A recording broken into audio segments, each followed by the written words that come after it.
Nang 25 taon ng aming pagkabihag, nang pasimula ng taon, ng 10 araw ng buwan, nang 14 na taon pagkatapos na ang bayan ay masakta ng kaarawang yaon, ang kamay ng Panginoon ay sumaakin at dinala niya ako roon. Sa mga pangitain na mula sa Diyos ay dinala niya ako sa lupain ng Israel, at inilagay ako sa totoong mataas na bundok na kinaroroonan ng parang isang bayan sa timugan. At dinala niya ako roon, at narito, may isang lalaki na ang anyo ay parang anyo ng tanso, na may pising lino sa kanyang kamay, at isang panukat na tambo, at siya'y natayo sa pintuang bayan. At sinabi ng lalaki sa akin, "Anak ng tao, tumingin ka ng iyong mga mata, at makinig ka ng iyong mga pakinig, at ilagak mo ang iyong puso sa lahat na aking ipakikita sa iyo. Sapagkat sa haka na aking mga maipakikita sa iyo, ay dinala ka rito. Ipahayag mo ang lahat na iyong nakikita sa sangbahayan ni Israel."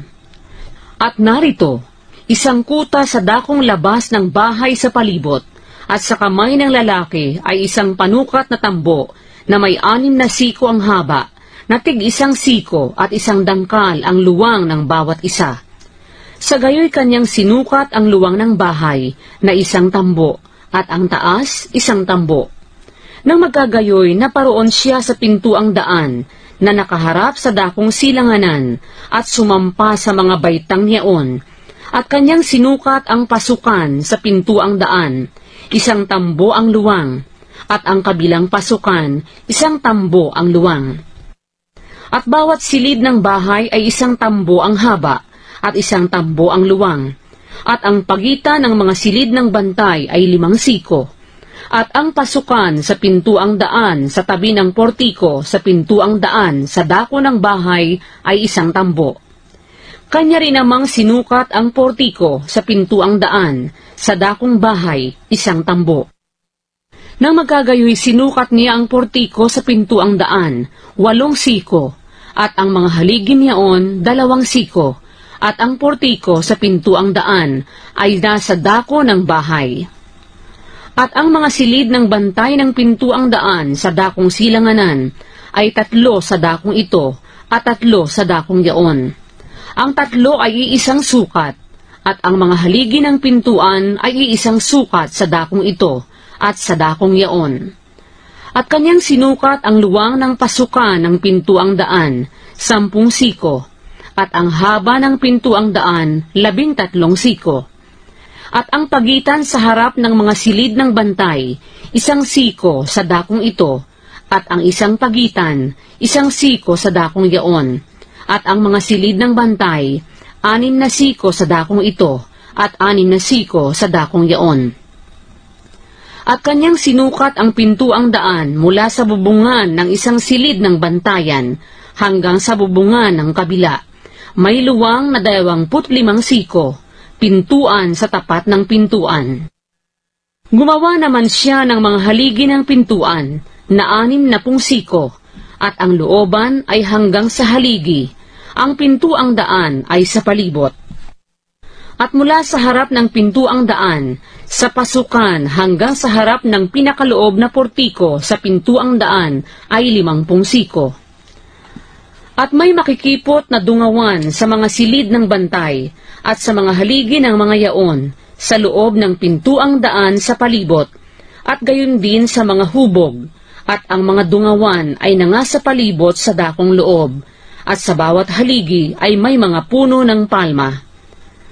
Nang magkagayoy, dinala niya ako sa loob ng looban sa labas, at narito, may mga silid at may isang lapag na ginawa sa palibot ng looban, 30 silid ang nasa lapag.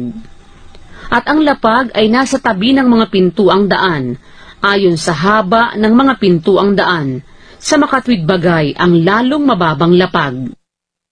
Nang magkagayoy, kanyang sinukat ang luwang mula sa harap ng lalong mababang pintuang daan hanggang sa harap ng pinakaloob na looban sa may labas, na 100 siko sa dakong silanganan at gayon din sa dakong hilagaan. At ang pintuang daan ng looban sa labas na nakaharap sa dakong hilagaan, Kanyang sinukat ang haba niyaon at ang luwang niyaon. At ang mga silid ng bantay niyaon ay 3 sa dakong ito at 3 sa dakong yaon. At ang mga haligi niyaon at ang mga hubog niyaon ay ayon sa sukat ng unang pintuang daan. Ang haba niyaon ay 50 siko at ang luwang ay 25 siko. At ang mga dungawan niyaon at ang mga hubog niyaon at ang mga puno ng palma niyaon ay ayon sa sukat ng pintuang daan na nakaharap sa dakong silanganan. At kanilang sinampa ng 7 baitang, at ang mga hubog niyaon ay nanga sa harap nila. At may pintuang daan sa lalong loob na looban sa tapat ng kabilang pintuang daan sa dakong hilagaan, at gayon din sa dakong silanganan. At kanyang sinukat mula sa pintuang daan hanggang sa pintuang daan na 100 siko. At dinala niya ako sa dakong timugan, at narito ang isang pintuang daan sa dakong timugan, at kanyang sinukat ang mga haligi niyaon, at ang mga hubog niyaon ayon sa mga sukat na ito.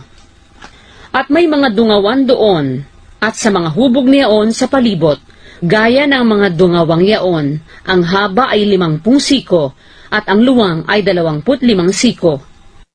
At may 7 baitang na sampahan, at ang mga hubog niyaon ay nanga sa harap ng mga yaon. At may mga puno ng palma sa dakong ito, at isa sa dakong yaon sa mga haligi niyaon.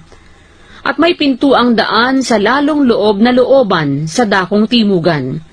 At kanyang sinukat mula sa pintuang daan hanggang sa pintuang daan sa dakong timugan na 100 siko.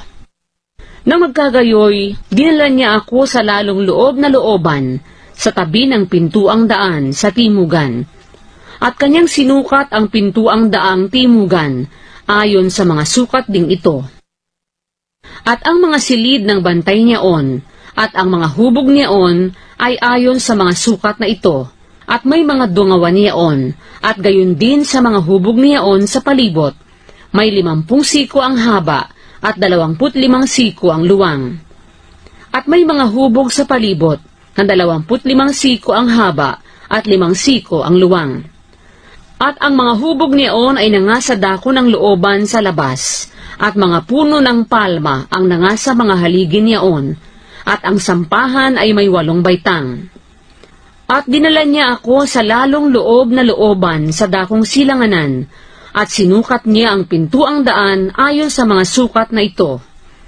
At ang mga silid ng bantay niyaon, at ang mga haligi niyaon, at ang mga hubog niyaon, ayon sa mga sukat na ito, at may mga dungawan sa loob at sa mga hubog niyaon sa palibot.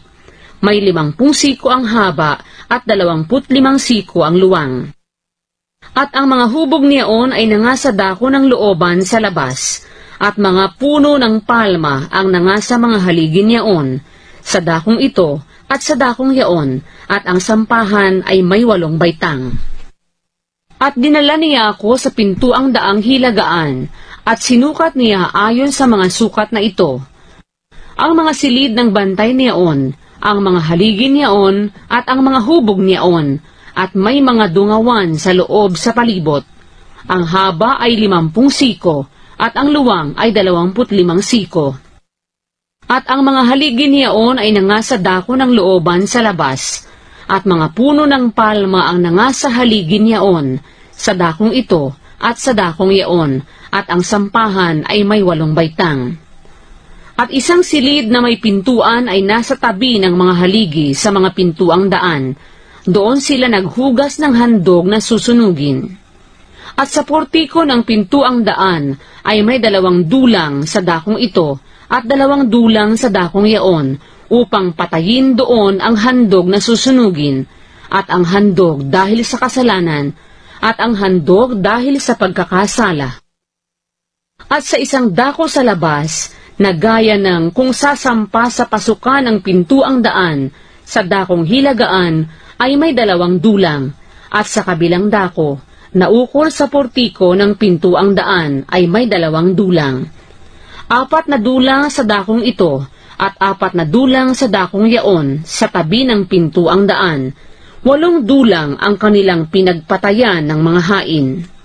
At may 4 na dulang na ukol sa handog na susunugin, na batong tinabas, na 1 siko at kalahati ang haba, at 1 siko at kalahati ang luwang, at 1 siko ang taas, na kanilang pinaglapagan ng mga kasangkapan na kanilang ipinagpatay sa handog na susunugin at sa hain.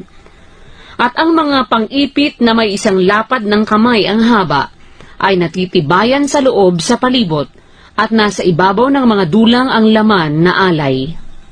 At sa labas ng lalong loob na pintuang daan, ay may mga silid na ukol sa mga mang-aawit sa lalong loob na looban, na nasa tabi ng pintuang daang hilagaan.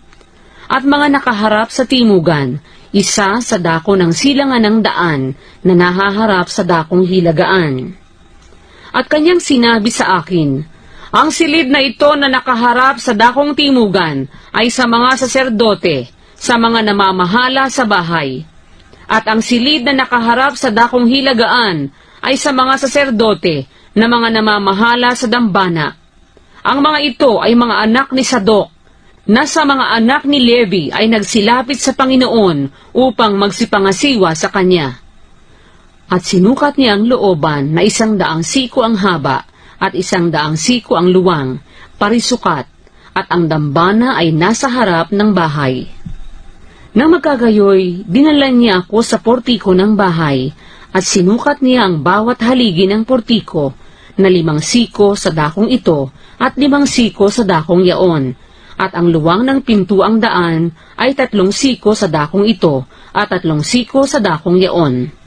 Ang haba ng portiko ay 20 siko, at ang luwang ay 11 siko, kahit sa pamamagitan ng mga baitang na kanilang sinampahan, at may mga haligi, 1 sa dakong ito at 1 sa dakong yaon.